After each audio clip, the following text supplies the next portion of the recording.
Martínez sí está con nosotros. Ricardo, tu reacción a todas estas cosas que acabas de escuchar. Mi reacción es de felicidad, de alegría, de celebrar que al fin pues empecemos a ver unos cambios en la isla, y yo creo que la transición en Cuba que tantos hemos esperado ya están dando. Ahora, el tipo de transición es una muy peculiar. Por ejemplo, las transiciones que hemos visto el siglo pasado han sido la primera, la española, que fue una transición por reforma, en la cual los estamentos del poder consideraron en un momento dado que los intereses de la nación estaban por encima de los intereses del llamado movimiento, y entonces pues empezaron a ceder cuotas de poder, y la oposición que existió siempre dentro de España, un abanico muy amplio, pues entonces hubo una correlación de fuerzas y lograron un marco de convivencia que han disfrutado hasta ahora. Ahora España está en crisis no solo por la economía, sino porque desafortunadamente, aparentemente, el Partido Popular hay una investigación muy a fondo de los problemas de ellos. Ahora, la transición, ese es un tipo. La otra es la transición tipo rusa, que es una transición por desplome, es decir, el sistema que imperaba en Rusia, por contradicciones internas y por la presión exterior que le ejerció el mundo libre, pues se desplomó, y en ese vacío surgió una sociedad que no se parece mucho a la española, por cierto, que es más bien el reciclaje de los caciques y los antiguos represores como una mafia política y económica que sigue explotando a los rusos. El otro modelo que hemos visto es el de, por ejemplo, el modelo por la fuerza, que es el de Rumanía. Es decir, allí estuvo el tiro, estuvo el asesinato, el muerto. Entonces, nosotros estamos inventando aparentemente una nueva versión de la transición, que es la transición por resolver. Frase muy de la Cuba de hoy, y frase que yo creo que caracteriza lo que hace el gobierno de Cuba. En este momento hay que ver por dónde van y ver qué se traen. Yo creo que está muy claro de que están andando unos gestos de apertura que hay que aplaudirlo. Yo creo que están andando estos gestos para justificar que el resto del mundo acabe de aceptar el régimen militar cubano como un gobierno legítimo, entre ellos el gobierno de los Estados Unidos, porque ellos han estudiado y estudian esto y se dedican a esto a fondo, y saben que en Washington, en este momento, si el presidente Obama pudiese anotarse el tanto de la normalización con las relaciones con Cuba, sería un tanto político importante, puesto que tantos presidentes de la época de Eisenhower no han logrado hacerlo. Lo que no entraría en esta ecuación es el hecho que no se ha hecho antes porque ha habido condiciones. Entre ellas, tú las conoces, en la época del presidente Carter hubo las condiciones de que Cuba no tuviese injerencia en el extranjero. Bueno, en el día de hoy, básicamente, en una entrevista que hizo nuestro colega de Telemundo, José Díaz Valar, que abordó el tema cubano, el presidente volvió a reiterar las condiciones: libertad para presos políticos, libertades básicas, y hasta que eso no suceda, Dios quiera que las mantenga, y yo espero que así sea. Pero el gobierno de Cuba apuesta porque con ciertos cambios de esta índole, que son al menos controlables por el momento, puedan conseguir esa reacción de Washington con la salida de Cuba de la lista de los estados terroristas. ¿Qué debemos hacer nosotros? Bueno, ellos apuestan, el gobierno de Cuba apuesta en este momento por sacar a Cuba de la isla de los países terroristas para propiciar la llegada masiva del turismo americano. Nosotros tenemos que responder, en mi opinión, inteligentemente, insistiendo en que estamos de acuerdo con todo lo que sea apertura, con todo lo que sea contacto con nuestros hermanos en la isla, pero condicionado a que las personas que viajen de aquí, por ejemplo, tengan las protecciones consulares que tienen cualquier país del mundo. Que cualquier crédito que se le otorgue a la dictadura cubana sea un crédito que esté basado en factores económicos, no sencillamente en factores blandos. Que aparte de eso, cualquier tecnología que se pase a la isla no sea una tecnología que sea efectiva para mantener el control dentro de la isla. Entonces nosotros tenemos que reaccionar a esto, primero que nada tratando de llenar el vacío que hay en Miami. En Miami, yo creo que desde que murió el señor Mascanosa hay un vacío de poder. Él había logrado en su momento tener una voz muy fuerte en Washington con ambos partidos, en la cual era un contrapeso al cabildeo y a los movimientos constantes de un servicio de inteligencia que tiene 50 y pico de años trabajando y trabajando muy bien. Con la muerte de Mascanosa, pues ha habido un desplome de lo que es la influencia, vamos a decirle exilio cubano, por no tener otra palabra más adecuada para él, que es un exilio que se ha adaptado, que no ha dejado de pensar en Cuba en muchos casos, y hay que buscar, en mi opinión, la forma de vertebrar algún tipo de partidos políticos dentro de Miami que puedan ejercer presión sobre ambos partidos, cooperar con la política norteamericana y con la cubana de apertura para que este vacío no nos lleve a la irrelevancia, como el Tratado de París. Es decir, volvemos a estar en una situación en la cual entre dos gobiernos se van a arreglar y va a quedar fuera por completo la oposición que representa a esta pareja tan valiente que hemos visto y los que estamos aquí dispuestos a aportar nuestro poco para que Cuba pues vuelva al seno de las naciones civilizadas, como le diría yo. Entonces, hemos hablado tú y yo antes de lo que es un partido político. Y un partido político no es nada más, como hemos comentado, que una asociación voluntaria de hombres y mujeres libres alrededor de unos objetivos comunes que aspiran a tomar el poder o a llenar parte de ese poder para que esos objetivos se vuelvan política de Estado. ¿Y eso es lo que tú crees que es necesario? Yo creo que es necesario, y gracias a Dios no somos solo los liberales en este caso, no liberales en el sentido demócrata que nos habla la presidenta que tenemos aquí en unos minutos, sino liberales en el sentido europeo. El Partido Demócrata Americano no es un partido liberal en este sentido, el Partido Demócrata Americano es un partido más bien socialdemócrata, es decir, un partido que concibe que hay una participación fuerte del Estado como solución a los problemas de la sociedad, respetando las normas del juego y la libertad individual. Los partidos liberales son completamente distintos en el resto del mundo porque tienen como la función primaria del Estado, no secundaria, la protección y el cultivo de las libertades individuales, los derechos civiles y los derechos del hombre. Y como condición a la sociedad que tiene también esa misma obligación. Como segundo punto, los partidos liberales en el mundo pues creen que el desempeño, el desarrollo de la riqueza debe estar en manos de la sociedad civil, que básicamente las personas son las que tienen que crear riqueza con la injerencia del Estado solo en aquellas áreas que son lícitas e indispensables, que son la salud pública para los más desvalidos, que son las vías de transporte, que son la diplomacia del país, que son una serie el orden público. Pero fuera de eso, pues que es un deber de la sociedad pública. Entonces, del público. Entonces, la próxima punto importante dentro de los partidos liberales fuera de Estados Unidos es que creen que para que la sociedad pueda crear esa riqueza hay que respetar la propiedad privada, no solo individual, sino también la del suelo, la de los medios de producción. Hay una serie de cosas. Entonces, basado en esos preámbulos, nosotros estamos tratando de organizar en Miami un grupo de hombres y mujeres que se nos sumen para tener algún tipo de influencia en lo que se avecina, y se avecina muy rápido. Por ejemplo, yo lo que veo es que la misma Joanny y su marido para mí representan mucho. No solamente el presente, sino el futuro. Ayer. Exactamente. Tenemos que dejarlo ahí, tengo que pasar a la publicidad. Muchísimas gracias a Ricardo Martínez. Y ya tú hablabas de la presidenta. Estamos entre presidente en el día de hoy. Tenemos al presidente del Partido Republicano, a la presidenta del Partido Demócrata. Así que entre presidente vamos a estar discutiendo en solamente unos segundos aquí. Hay una cantidad de temas. Ricardo va a regresar para continuar hablando de estos temas en el futuro. Y regresamos a marcar la diferencia, como ya dije anteriormente, con el Nelson Díaz, presidente del Partido Republicano del condado de Miami-Dade. Bienvenido, gracias, Roberto, un placer tenerte acá en el programa. Y Anet Tadeo, presidente del Partido Demócrata en el condado Miami-Dade. Cuando Anet llegó, básicamente hubo todo un comité de recepción que le reclamó el tiempo que hacía que no venía por acá. Ella se defendió básicamente culpando a todo el mundo, pero bueno, de todas maneras, es para nosotros un placer tenerte acá en el programa. Bienvenida. Vamos a empezar de estar de vuelta. Sí, vamos a empezar precisamente por los objetivos de ustedes como presidente del partido. Empieza tú, básicamente, ¿cuándo sucedió la elección? ¿Cuáles son los objetivos de ustedes? ¿Cómo te sientes en esa posición?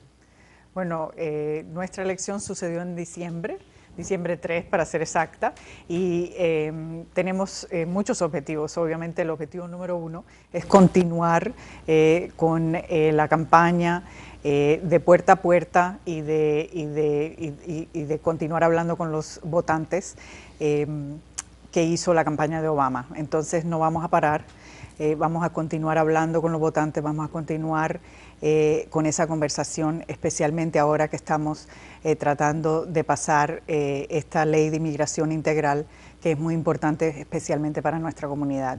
Y también vamos a continuar en la campaña. ¿Por qué? Porque en 2 años vamos a sacar a Rick Scott de gobernador. Usted se preparó ya, amigo. No estoy de acuerdo con él. Usted se preparó ya. Aquí uno muere de 1000 cortadas. Así que usted viene a ver, ya salió aquí desangrado. Ya, y sin darse cuenta, además dándole las gracias por haberlo desangrado. Bienvenido. ¿Cuándo fue tu elección y cómo te sientes con ella? Muchas gracias. Bueno, primero muchas gracias por tenernos aquí. La elección del Partido Republicano de Miami-Dade fue el 18 de diciembre. Se fue hace poco. Y bueno, salí electo por 2 votos nada más, pero salí. Y aquí estamos. Obviamente tenemos un tremendo objeto. No ganamos la elección presidencial.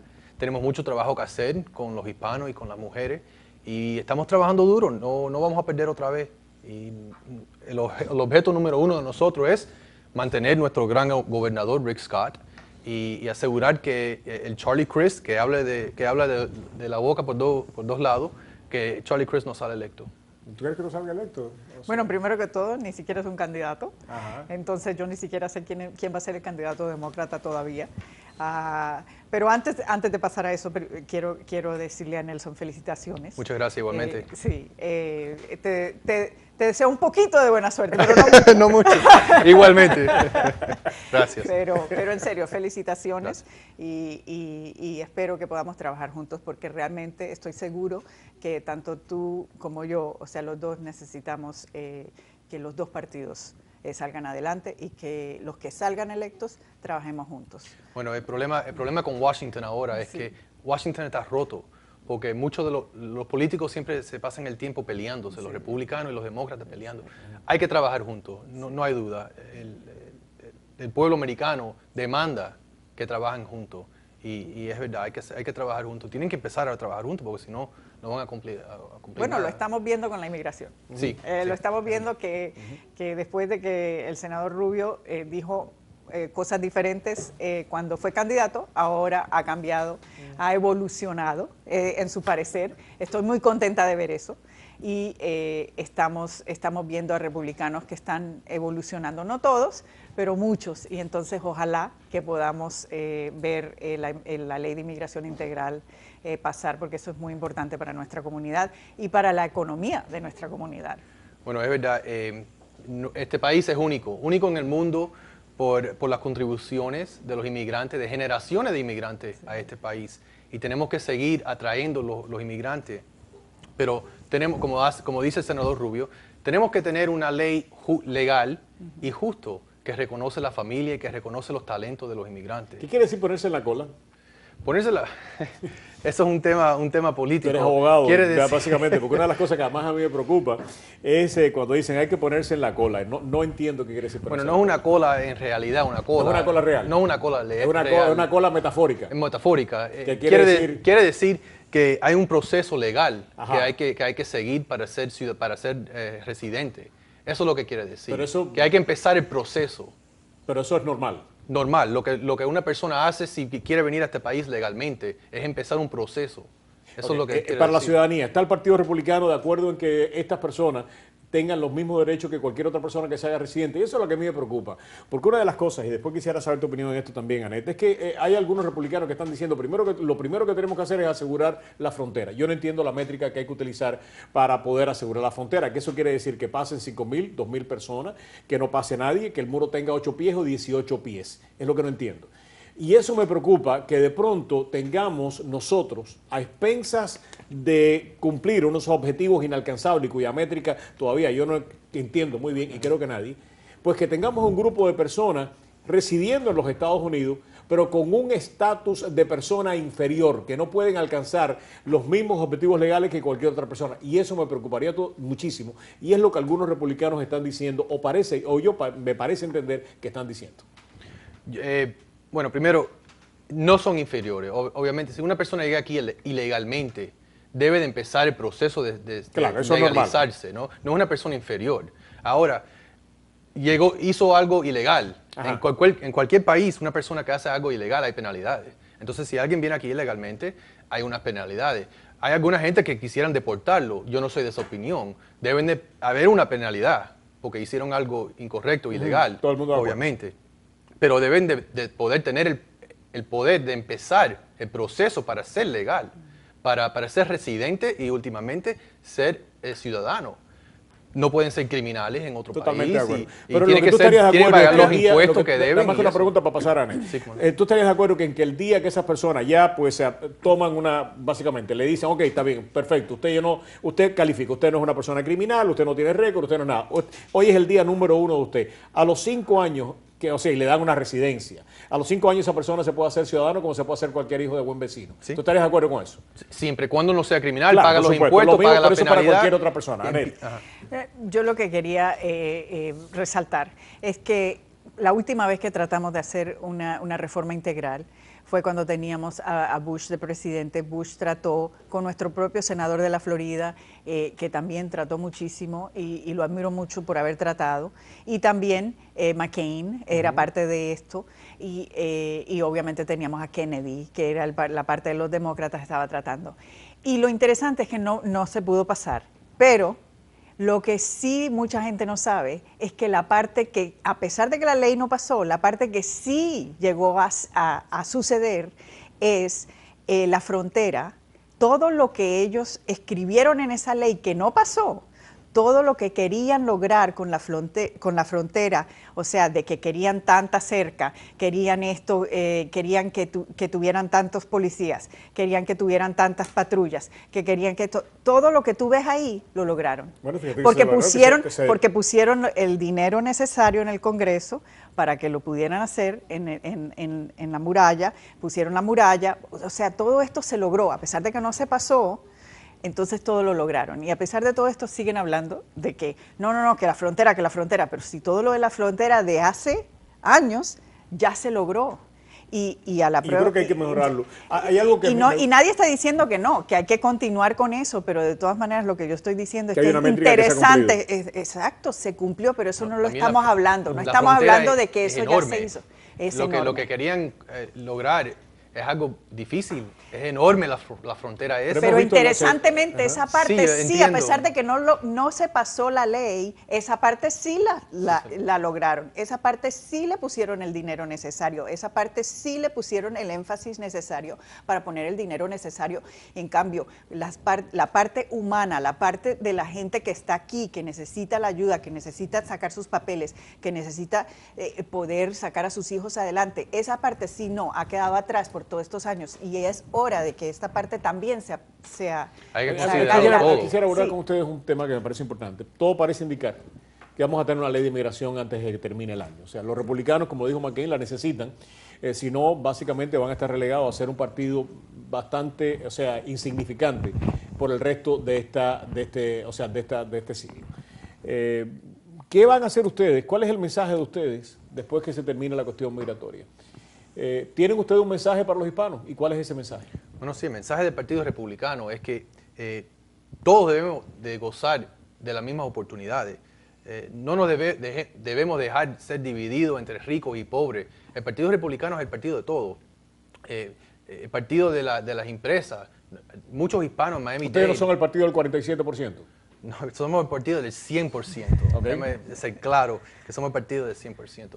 Pero somos el partido que cree que si usted viene a este país, usted trabaja duro, honestamente, sigue las leyes, usted tiene el derecho, el mismo derecho de todo el mundo, de realizar el sueño americano. Los temas sociales. El Partido Republicano aparentemente tiene un problema no solamente con los hispanos, sino con la población en general en temas sociales. La mayor parte de los hispanos creen en el aborto legal, básicamente, en cómo está planteado en estos momentos. La mayor parte de los hispanos creen de que no debe haber discriminación por cuestión sexual. Sin embargo, los temas sexuales han dominado el discurso republicano y algunos republicanos que continúan diciendo, si nos seguimos metiendo por ese lado no vamos a ir a ninguna parte. Tú como presidente del partido del condado, ¿cuál va a ser tu mensaje a los hispanos aquí del condado? El mismo mensaje que le dije hace un momento, que nosotros somos el partido de las empresas pequeñas, del trabajador. Puntuales, ¿qué tú vas a decir? O sea, porque eso básicamente, eso mismo lo puede terminar diciendo Anet. Puntual tú la vas a decir, si a ti te dicen, ustedes son el partido de los ricos, ¿ustedes son el partido de los ricos? Bueno, yo no soy rico y soy republicano, así que nosotros no somos el partido de ricos. Okay. Anet, ¿cuál es el mensaje de ustedes? Porque todo parece indicar que los demócratas básicamente han estado utilizando el tema migratorio para atraer a los hispanos, pero que más allá de eso no hay un mensaje realmente que cale a los hispanos. Hay mucha gente que dice los hispanos básicamente están de la misma manera, pueden pasar una vez que termine este tema migratorio, lo mismo se pueden convertir en demócratas que en republicanos. Los hispanos están dispuestos a escuchar, pero básicamente me está diciendo Miguelito que no te interrumpa, que eso es peligroso, que como es peligroso que no te interrumpa, que pase primero a publicidad y que cumpla cualquier mensaje publicitario, porque puede ser peligroso. Te digo, Anet, tengo que interrumpir. Vamos a publicidad y regresamos con Anet. La respuesta tuya, el Partido Demócrata ha utilizado el tema migratorio para atraer a los hispanos, pero realmente no hay un mensaje para ello. A ver. No, eso no es verdad y definitivamente tenemos muchos mensajes. Es verdad que los republicanos nos han dado muchos regalos porque ellos han alineado a los hispanos con sus mensajes anti-inmigrantes. Pero eso no significa que nosotros no tenemos mensajes hacia los inmigrantes. Tenemos un partido que es muy abierto hacia todos, un partido que no le gusta que el gobierno se meta en las vidas privadas, y nosotros venimos de países donde los gobiernos se meten en las vidas privadas de las personas. Perdóname que haga un paréntesis ahí, ¿no? Una de las cosas más interesantes de lo que está pasando en la vida política norteamericana en este momento es que el verdadero conservador, hay un viejo refrán que lo decía Goldwater, sale del bolsillo del contribuyente y de la cama, de las dos cosas. Y este partido republicano básicamente dice que quiere salir de los temas del bolsillo, pero se mete en otros temas. Y ahora el partido que dice, yo no me quiero meter en tu vida, que es una posición conservadora, es el Partido Demócrata. Y es bien interesante, ¿no? Este cambio que ha habido. Sí, es un poquito, pero en ese sentido yo soy un poquito como independiente, y creo que muchos de los demócratas también lo son, y creo que los hispanos lo somos. No nos gusta que el gobierno se meta en nuestras vidas. Puede que nosotros personalmente seamos conservadores, pero nosotros no nos gusta que el gobierno se meta en eso. O sea, ¿tú crees que a pesar de que los hispanos básicamente están en contra de una serie de posiciones sociales de los demócratas? Personalmente, pero el gobierno no se debe meter en esas decisiones. Okay. Esa es la diferencia entre el Partido Republicano y el Partido Demócrata. Y también, obviamente, creemos que el gobierno tiene una posición importante. Sabemos que el gobierno es necesario, es justo y necesario, la educación es necesaria y la educación viene del gobierno, y sabemos que es muy importante para nuestros hijos, y por esa razón es que nosotros no creemos que no debemos tener un gobierno, que el gobierno es necesario. Creemos en Social Security, creemos en Medicare, todo lo maravilloso que tiene este país. Creemos en eso y no queremos perder ninguno de esos grandes programas, y esos grandes programas fueron empezados por los demócratas y los quieren proteger los demócratas y no quieren dárselo a Wall Street. Entonces, esas son grandes mensajes del Partido Demócrata que son muy importantes. Las pequeñas empresas, yo soy dueña de una pequeña empresa, exitosa en una pequeña empresa, tenemos personas muy ricas en el Partido Demócrata también, pero que nosotros creemos que cuando llegamos a ese punto no le queremos cerrar la puerta al que viene detrás. Es muy importante saber que cuando tú llegas al éxito, que tú como demócrata sabes que tienes que seguirle abriendo las puertas a todo el resto de personas, y por eso es que también somos pro inmigrante, porque sabemos que este es un país que viene de los inmigrantes y que le abrimos las puertas, y por eso es que tenemos en Nueva York a la estatua en Nueva York que todo el mundo visita, porque eso es lo que representa este país. Hay un tema, que le abrimos la puerta, y no importa si son ricos o pobres. No sé si lo tendrán listo ya, hay un video que yo vi ayer, estoy seguro que ustedes lo vieron, de la ex congresista Gibbons, en una audiencia sobre armas que hubo en el Congreso. Miguel, lo tenemos listo, me gustaría que nuestros televidentes vieran este testimonio, porque hace muchísimo tiempo que yo no veo una cuestión tan dramática. Esta mujer, como todos ustedes saben, pues sufrió un atentado, le dispararon, sobrevivió de milagro, hay otros que murieron, hay otros que sobrevivieron también, y se ha ido recuperando poco a poco, y ayer en una audiencia en el Congreso, hizo una locución que a mi juicio es una de las cosas más dramáticas que hoy he escuchado en mucho tiempo. Si pudiéramos escucharlo, lo tenemos listo, Miguel, vamos a verlo.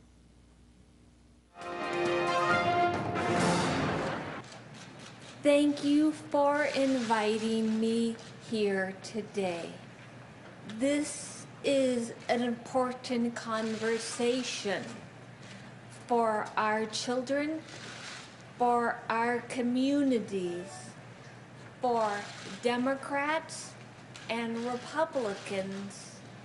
Speaking is difficult, but I need to say something important. Violence is a big problem. Too many children are dying. Too many children. We must do something. It will be hard, but the time is now. You must act. be bold, be courageous. Americans are counting on you. Thank you. Ustedes, a mí realmente me emocionó, ¿no? Y una de las cosas que el debate está en este momento sobre la mesa. A mí me parece que todos los que de alguna manera conocemos la historia norteamericana defendemos la segunda enmienda y defendemos el derecho de cualquier ciudadano de este país, y aún no ciudadano, cualquier persona que resida legalmente en este país a portar armas, que es como se establece. Pero muchos, como yo, pensamos, Nelson, no quisiera saber tu opinión, de que registrar las armas debería ser algo normal, que no debería estar a debate. Que poder saber quién tiene una ametralladora en su casa debería de ser sentido común, de que no pudiera haber una transacción entre tú y yo privada en una feria de armas, en el cual tú me vendas a mí 4 ametralladoras, yo me lleve las 4 ametralladoras y el gobierno no sepa que esa transacción se llevó a cabo. Sin embargo, básicamente el cabildeo de la venta de armas, eso es lo que está diciendo. No quiero ni siquiera que haya este registro de las personas de estas transacciones. Y nadie en el Partido Republicano, hasta ahora nadie, se ha levantado y ha dicho, yo creo que tiene sentido esto de registrar las armas. ¿Ustedes pueden ganar esa pelea? Bueno, mira, si tiene sentido, no, yo no creo que tiene sentido, porque que registren. De registrar las armas o de quitarle las armas a la gente. No estamos hablando de quitarle. Bueno, de registrarse registrar las armas. Usted es una persona que obedece la ley. La persona que le metió el tiro a la congresista Gibbons y en la escuela esa, estaba enferma. Esa persona estaba enferma. Esa persona puede conseguir una arma donde quiera, en la calle. Esa persona no va a obedecer la ley. El criminal... Entonces, ¿tú eres abogado? Sí. ¿Para qué existe la ley entonces? Para que la gente... Si la ley no existe si ese es el principio de tu argumento, ¿para qué existe la ley?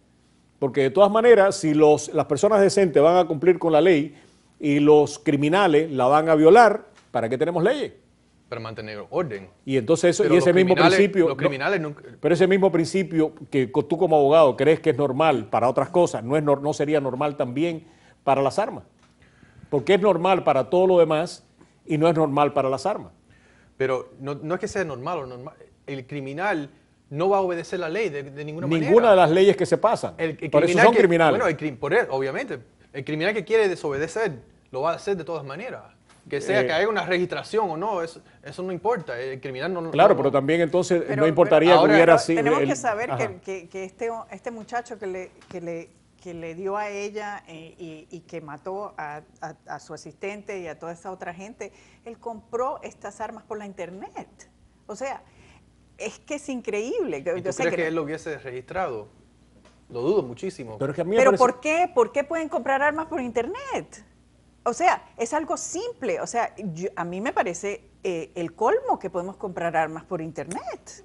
O sea, una persona que va a hacer algo ilícito va a comprar armas por la internet si es posible comprarlas por la internet. Entonces, me parece que si uno no puede comprar drogas por internet, no debería comprar armas por internet. Si uno no puede hacer otras cosas ilegales por internet, ¿por qué está comprando armas por internet? Simplemente estamos pidiendo que no se pueda hacer lo que ya no se puede hacer de otras cosas que también son ilegales. No estamos pidiendo quitarle las armas a las personas que quieren tener un arma, a las personas que quieren tener un arma para defenderse.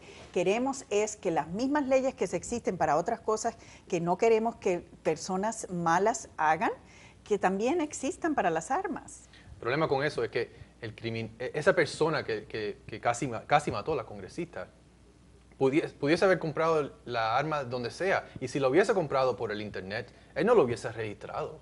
Entonces vamos a decir que no se pueden comprar armas por el internet. Entonces la persona inocente que obedece la ley no puede comprar las armas. A mí lo que me cuesta trabajo, pero en este debate, porque para mí básicamente este testimonio de ayer me hizo reflexionar muchísimo, ¿no? Yo lo que no entiendo como abogado, como un abogado, puede defender de que esa flexibilización de la ley. Te digo por qué. Porque bajo ese principio pudiéramos decir, ¿para qué existen los límites de velocidad? ¿para qué existe que los menores no puedan beber? Porque, o sea, cualquiera puede buscar una botella de ron y dársela a un menor, ¿no? Y el menor, si quiere tomarse una botella de ron, la puede beber. El que quiera violar los límites de velocidad, lo puede violar. El que quiera comprar droga, la puede comprar, como decía Anet, pero hay reglas, hay límites que la ley impone. Y por eso te decía, a mí lo que me cuesta mucho trabajo es no entender por qué no podemos de alguna manera decir que haya un rastro de todas las armas. Aún los jefes de policía de todos los Estados Unidos están diciendo, nosotros queremos saber quién tiene una ametralladora. Nosotros queremos saber quién tiene estas armas porque cuando entramos en una casa, nosotros no sabemos si en esa casa hay 4 ametralladoras, 2 shotguns y esa información mínima, yo no entiendo. Pero ¿cuál es el principio? El problema con ese argumento es que si un policía va a entrar en una casa y los policías quieren saber cuáles armas están ahí adentro, el policía no va a entrar en una casa de gente que obedece la ley. Pero dicen los policías, lo que están diciendo eso son los jefes de la policía, no yo. Pero me parece locura que un policía va a pensar que un criminal que tiene tal arma en una casa lo va a registrar. Si es criminal, ¿por qué va a registrar? ¿Por qué le va a decir al gobierno, yo tengo esta ametralladora?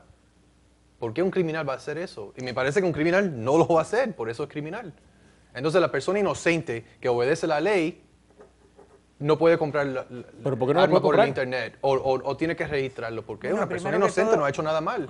Primero que todo, yo no sé por qué una persona inocente y que simplemente quiere defenderse necesita una ametralladora. Bueno, de la misma manera que a una persona le gusta tener un Porsche o un carro, a la gente le gusta tener diferentes cosas. A una persona le gusta tener carros caros, a otra persona le gusta tener coleccionistas, ¿no? ¿Hay alguna cosa que están diciendo? No, espérate un momentito. Se supone que la razón que tenemos armas es para defenderse o para cazar. Y ahora estamos hablando de que no. Que es porque le gusta como igual tener un Porsche, le gusta tener una ametralladora. Ok, ahora estamos ya exagerando, ok. Una ametralladora es para guerra, o sea... Pero hay algunas personas que la coleccionan y yo puedo entender hasta eso.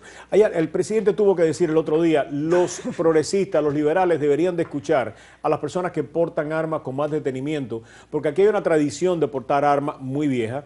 Aquí básicamente, y es un derecho que los norteamericanos consideran que es casi sagrado. Está en la Constitución y todo lo que está en la Constitución, con todo derecho, básicamente el pueblo norteamericano considera que nadie se debe meter con ese derecho.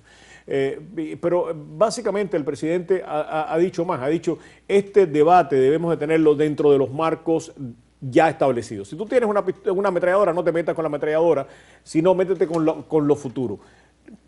No están básicamente aprovechando algunos demócratas, algunos liberales, esto para meterse en la vida de los ciudadanos norteamericanos más de lo que se meten, que es lo que algunos conservadores están diciendo. Este es el primer paso de cosas que después van a ser peores. Y tenemos que pararlo aquí, porque si no los paramos aquí, se nos van a meter dentro de la casa a hacer otras cosas. Pero ¿cómo es posible? O sea, que se están metiendo. Ninguno de lo que el presidente ha propuesto, ninguno de ellos le está quitando las armas. En ninguno de ellos ha dicho que le está quitando las armas. Lo único que está diciendo es que queremos hacer un estudio de la persona, un background check, de la persona que quiere comprar. Queremos los loopholes que en este momento hay en esos, porque es que realmente en estos no hay eventos no hay regulaciones. No hay nada y van a esos eventos y compran y compran y compran. Yo no tengo problema con el background check, al contrario, hay que hacer eso no me molesta. Lo que me molesta es decir, toda la gente inocente que obedecen la ley, ahora le tienen que decir al gobierno lo que ellos tienen adentro de su casa. Los criminales no lo tienen que decir porque no lo van a decir. Pero la gente inocente, ahora todos me tienen que decir al gobierno qué armas tú tienes en tu casa. Eso me molesta un poco. Oye, usted habló en ese momento que usted dijo que el Partido Demócrata no es el partido que no quiere que el gobierno se mete. ¿Cuántos carros tengo yo? Pero eso es meterse en el closet de mi casa, ¿sabes? El gobierno sabe cuántos carros tengo yo, porque yo los tengo que registrar. Porque usted maneja en una calle pública. Usted maneja un carro en una calle pública, debe de registrarlo. Eso es otra cosa. Entonces la pistola nunca va a salir de la casa. Bueno, obviamente eso no es...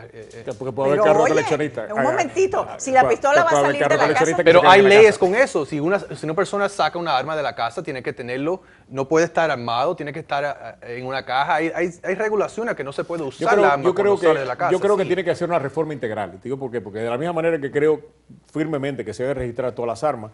Creo que tiene que haber también, de alguna manera, maneras de identificar las personas que pueden tener problemas mentales y que le den a los médicos la posibilidad de decir que hay una persona que puede ser un peligro para la sociedad, y por eso es que se deben registrar las armas. Porque si un médico dice que hay una persona que puede ser un peligro para la sociedad, no podemos saber si esa persona compró una bazuca, un tanque o una ametralladora y termina siendo no el criminal que tú dices, sino el enfermo mental, que fue lo que le sucedió a esta señora, que terminó matando no sé cuánta gente. Tenemos que pasar a publicidad. ¿Tú crees que Hagel debe ser, para ministro de Defensa, como secretario de Defensa, tú votarías a favor o en contra de Hagel? Tendría un poquito de dificultad, pero ¿cómo terminarías votando? En realidad, en este momento no te puedo decir que sí o no, estoy 50-50. Anel, ¿cómo tú votarías? ¿A favor o en contra de Hagel? También. No, a favor, hablé con Debbie Wasserman Schultz, que habló con él, especialmente con lo de Israel, que me importa muchísimo, y ella me dijo que estaba muy cómoda con él. Bueno, Mauricio Claver Carón, que es director ejecutivo del Comité Cuba Democracia, está en contra de esta nominación y ha trabajado en contra de esta nominación. Vamos a ver por qué él está en contra cuando regresemos de estos mensajes publicitarios. Bueno, regresamos aquí a marcar la diferencia. Teníamos como invitado, y estuvo en la línea hasta hace solamente unos minutos, a Mauricio Claver Carone, director ejecutivo del Comité Cuba Democracia. Él estaba invitado para hablar del senador Hagel y su confirmación por el Senado en el día de hoy, su intento de confirmación por el Senado en el día de hoy. Él se ha opuesto y estaba allí presente, tengo entendido. Básicamente, cuando le dijimos que estaban aquí los presidentes del Partido Demócrata a nivel de condado y el presidente del Partido Republicano a nivel de condado, dijo que esto era politiquería local, el participar de un programa con estos dos invitados, y rehusó estar en el programa. Nosotros lamentamos mucho que el señor Claver Carone piense que estar con el presidente a nivel de condado de su partido y que estar con la presidenta del partido opositor al que él milita aquí en el condado de sea razón para no participar en un programa. Hubiéramos esperado de alguien que representa pues a una organización tan respetada y tan respetable como el Comité de Cuba Democracia, pues tuviera más flexibilidad a la hora de interpretar el papel que juegan los presidentes de los partidos y la importancia de los presidentes de los partidos a nivel de condado. No es juego, ninguno de ellos gana dinero, al contrario, le cuesta mucho trabajar en estas posiciones, y Mauricio lo sabe. Hacen un sacrificio tremendo por sus partidos para poder avanzar los objetivos políticos que ellos defienden y que su partido representan. Mauricio, sin lugar a dudas, estoy seguro que malinterpretó lo que se le dijo, porque si hubiera entendido que aquí estaban estas personas, estoy seguro que hubiera actuado diferente. Y quiero pensar de que hubiera actuado diferente en caso que nos hubiera entendido exactamente lo que nosotros quisimos decirle, porque en caso que de verdad él piense de que estar con presidentes de los partidos republicanos del condado y la presidenta del Partido Demócrata del condado en un programa de politiquería, no se merece la posición que tiene, ni se merece representar los intereses de los cubanos en Washington. Ojalá que, repito, que Mauricio haya actuado por falta de información, porque no entendió a nuestro productor, y no porque piensa así de los presidentes de los partidos de nuestro condado. Pasemos a otro tema que me parece que es importante, y es el tema de Charlie Crist y el tema de Scott. Uno de los objetivos del Partido Demócrata es precisamente pues sacar a Scott de ahí. ¿Por qué? ¿Por qué? Porque ha sido tremendo, malísimo gobernador. Obviamente, y yo no solamente lo digo porque soy demócrata, sino porque el pueblo está totalmente de acuerdo conmigo. Las encuestas totalmente lo dicen. Él está tratando muchísimo de sacar adelante su... Pues si ahora está encontrado amor por los maestros y quiere darle ahora 1.200 millones de dólares a los maestros. De un momento a otro, después de que les quitó ese poconón de dinero a los pobres maestros, ahora está tratando de recibir el amor de los maestros, sabiendo muy bien que los maestros son los que todos los días, yo que soy una madre de una hija, estudiando una hija de 6 años y medio, sé que los maestros son los que todos los días están ahí, ellas mismas, la mayoría son mujeres, ellas mismas son las que están todos los días ahí sudando y esmerándose para que los niños aprendan. ¿Qué haría diferente un gobernador demócrata si logra llegar al Ejecutivo del Estado en un año y medio más o menos, verdad? Primero que todo, la educación es número uno. Okay. La educación necesita ser número uno. Y lo primero que él hizo fue quitarle el dinero a la educación y cuando necesitábamos muchísimo más poner dinero en nuestra educación, poner más énfasis en nuestros hijos, en la educación de nuestros hijos. La Florida está en un punto en que necesitan nuestros niños avanzar muchísimo más y no estamos en uno de los estados más atrasados de todo el país. Estamos estudiando para un examen en este momento. Los padres que tienen hijos en las escuelas saben que en este momento los niños estudian para un examen y no están aprendiendo necesariamente. ¿Tú crees que realmente el Estado necesita esa transformación? ¿Y cómo pudiera trabajar, y me queda muy poco tiempo, pero cómo pudiera trabajar un gobernador demócrata con lo que aparentemente es una legislatura republicana?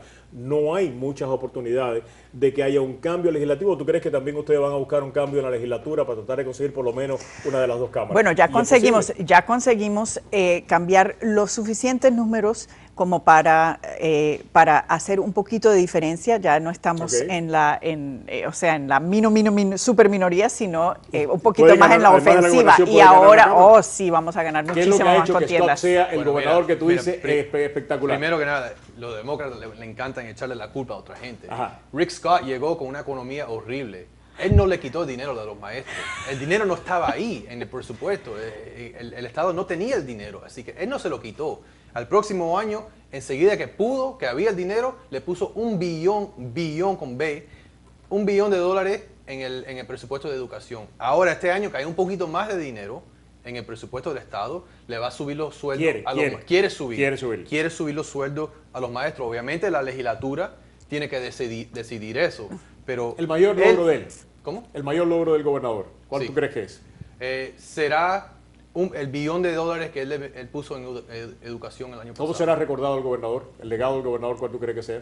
$1 billón es mucho dinero. El legado del gobernador es el dinero que le ha dado. $1 billón de educación en educación, de dólares en educación. ¿Cuál puede ser la diferencia? Un momento, porque ese billón que él le puso a la educación era el dinero que ya le había quitado a ellos. Pues y primero que todo, y segundo, pero eso que lo quitó al darle recorto de impuestos a las empresas que no necesitaban ese recorto de impuestos. No había recorto de impuestos. Sí, ¿cómo que no? Y él mismo lo dijo. Él me dijo, oh my God, estoy recortando los impuestos de los maravillosos empresas que no necesitaban el recorte de impuestos. En cambio, los estudiantes sí necesitaban esa inversión.